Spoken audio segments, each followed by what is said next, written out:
they loved her, but who wouldn't with her long hair, red bones, thick legs, thighs, and breasts that would rival any bucket of double battered, double seasoned, extra tasty, crispy bucket of Kentucky Fried, Popeye's Pioneer 3-piece, and a biscuit.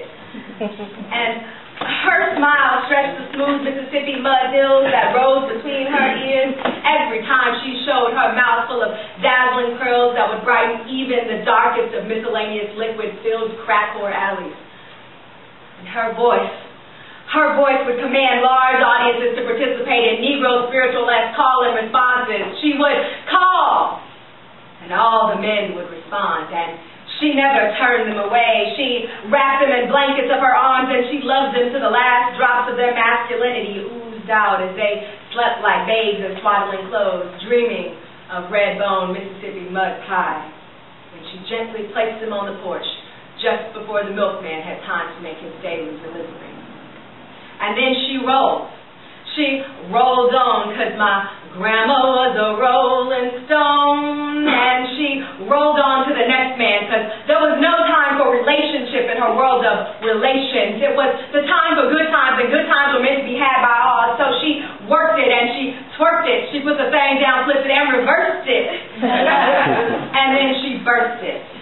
She birthed the first of 12, who would be her consequences of consummations with good times that rolled her right to the ghetto. Where else would a woman, a single mother of 12, go?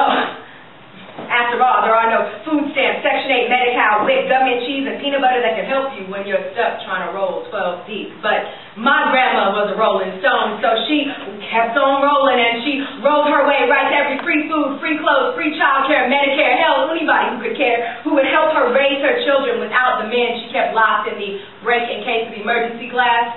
For those times when rolling for relations weren't convenient in her schedule of middle school secretary, part-time maid, full-time mother, and father that didn't allow her the time for good times. She kept on rolling. And when she died, all she left us was alone.